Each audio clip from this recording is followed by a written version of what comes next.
Alright, so what's up everybody, it's Mohamed Sanu back at you guys with a brand new video, and I'm back doing the camera work again. Back at it again with some of these videos, and you guys have seen some of the college highlight videos, and now it's time for me to give my full analysis on, not analysis, but what I want to happen for the Philadelphia Eagles in free agency and in the draft.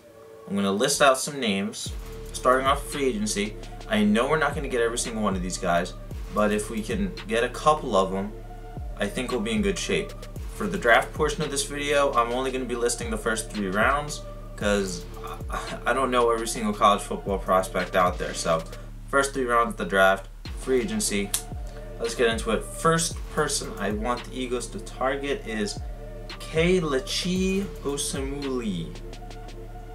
Or Osemele. I don't know how to say his name, but he's a heck of a football player. He's an offensive guard, played for the Baltimore Ravens, and this guy is a run blocker. This guy can really help out the Eagles in the run game. Like I said, offensive guard, so we really need help in the interior position in the guard, because we have 3 good pieces. We're missing 2 right now, and he could be one of them. He's listed as 6'5", 330 pounds. So this guy's not, you know, he's not one of those guys that you're gonna run a lot of what's it called, Chip Kelly style stuff, a lot of these screens and everything where blockers have to hook outside and sort of run upfield. This guy's 300 plus pounds, so I don't think he's gonna be doing that, but he's perfect for run blocking. Yeah, the only problem with him is apparently he's been very aggressive or his agent has been very aggressive in the contract talk, so he may want a big contract, which I don't really feel comfortable giving out a huge contract to an offensive guard. He is only 26, so that is a good thing, but like I said, the contract could be a problem, so that's just a name thrown out there. Next up, we got Eric Weddle, former safety of the San Diego Chargers. He is 31 years old, but his resume speaks for himself. He is one of the best safeties in the NFL still to this day. Last year he wasn't having necessarily the best year of his career. I like to think it was because him and the Chargers were in a disagreement. He said that he's never ever going to respect the Chargers organization again, because I think that he went to them for an extension or something and they completely denied it. They kept on putting him off, even though this is one of their best players on defense. So like I said, 31, he's 5'11", but he really plays above his size, and he really plays like he's 10 years younger, because this guy has a nose for the ball. He's not necessarily the biggest hitter, but if you have 2 ball-hawking safeties back there, because we already have Jenkins, who we know has a nose for the ball, and then if we have Weddle back there, that'll really help out our secondary and really strengthen our defense even more. Problem with this guy now is the contract, not necessarily, but he said he wants to go and play for a winner, a team that can win right away. I don't think the Eagles are in that spot right now. I mean, I'd like to believe the Eagles can win right away, but let's be real here. I don't think they're going to go out and compete for a Lombardi trophy next year unless Bradford and wherever lights it up and Doug Peterson really does well. But I don't think we're going to be his first choice, so it's something, you know, it's something to say. Next up, we got George Iloka, or Iloka. I don't know how to say these people's names, sorry about that. But former safety of the Cincinnati Bengals. This guy is 6'4", 225 pounds, and he's a safety. That's insane. This guy knows how to play above his size, even at 6'4". This guy's vert is crazy. He has a real knack for the ball, and he's only 25 years old. Pair him up with Malcolm Jenkins, it'll be scary. Our safety tandem will be scary. Once again, it's this contract. I mean, these guys are free agencies. They're gonna get overpaid. We didn't overpay for anyone so far. We've all extended our guys at reasonable costs. I don't really. Some of these guys, I don't know what Howie's gonna do, because Howie usually does not overpay for guys. So yeah, George Iloka, or Iloka. I don't know how the heck to say his name. But this guy, if you're going to target somebody, target him in specific. If you're going to overpay somebody, at least overpay him. He is the real deal at safety. He really is. 6'4". You don't find guys like that every day. Next up, we got Geoff Jenkins, former defensive back for the St. Louis Rams. 27. He's 5'10". A little small for a starting outside corner. This guy has a real knack for the ball. He's been a quality starter for, when was this guy drafted? Drafted in 2012. So he's been a good starter for about, what is that, 4 years? No, 3 years, because the season still hasn't started yet. But yeah, for a good 3 years, this guy's been a good starter. He has 10 interceptions to his name so far. So, I mean, I wouldn't necessarily overpay for this guy, but if a couple of the other defensive backs get signed, this guy could really be a quality guy, because I don't think Byron Maxwell is a #1 corner. I think he's a #2 corner, and that's where he's going to thrive, where teams are not necessarily, when he's not necessarily matched up against the other team's #1 receiver.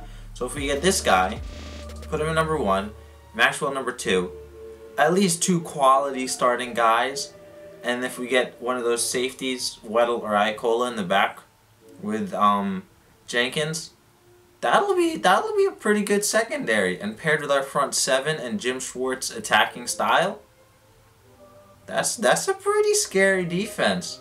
That's a pretty scary defense. I'm not gonna gloss over it. Not gonna gloss over it. Back to the offensive line. Next we got Jahri Evans. He's a Philly guy, 32 years old, offensive guard, so he's a little old. Not necessarily a little old, he's 32, he's old. But he is a quality starter. He's been a quality starter for the Saints, protecting Drew Brees. And Malcolm Jenkins has been recruiting him, and he said that he is interested in coming here, but it's all up to the Eagles. Now, like I said, he's 32, so we don't want to go around overpaying him. He's not necessarily my first choice, but if we can get him at a reasonable cost and then draft a rookie and sort of have him start out for a couple of years, Jahri Evans, and then he retires or whatever, we let him go, and then let the rookie come up, that would be a good situation, but not necessarily #1 on my list. And finally, a little bit of a wild card, Mohamed Sanu. Now, this guy is a good receiver in the NFL. However, I don't think he was necessarily in the right role with the Cincinnati Bengals. He has the size. He's 6'2". He has the leaping ability because he has made some plays. He can jump. He has some speed. However, I think with AJ Green, he was kind of overshadowed in Cincinnati. Bring him here. I think he at least can be a good #2 receiver. Maybe a #1. We never know. What if he has a lot of untapped potential? But with our receiving core, we need somebody to come in there, a veteran presence in there to help coach up these young receivers we have. Especially since Riley Cooper is gone. I wanted him gone. I'm not saying I want him back, but he was a bit of a veteran presence in that locker room with the other guys, mentoring them. So if we can bring in someone like a Mohamed Sanu, that would really, be beneficial to our young receivers. All right, moving on to the draft.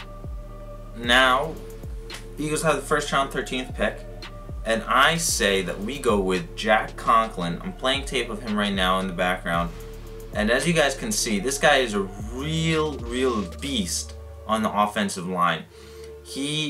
I think we can move him inside to guard because we don't necessarily need a tackle, even though Jason Peters is getting up there in age. But it is good that he can move inside.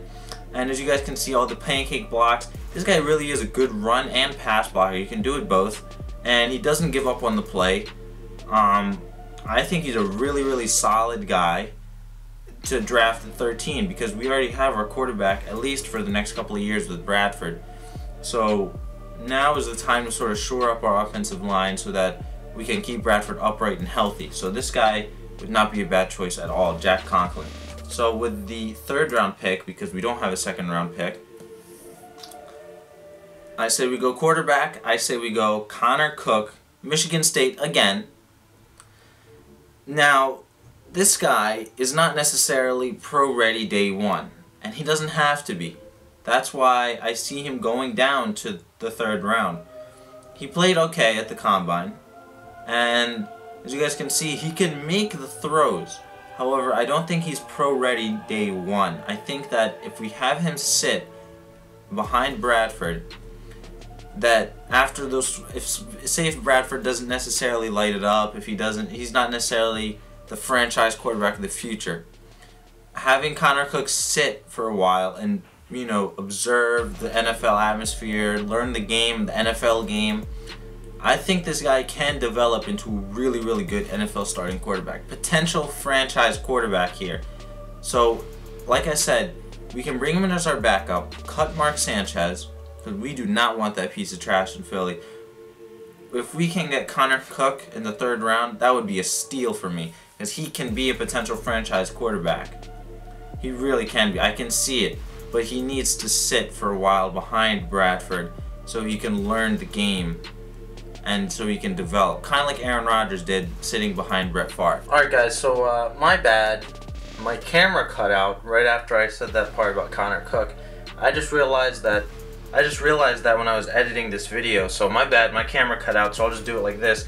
The final 3rd round guy I want to get is TJ Green, safety out of Clemson.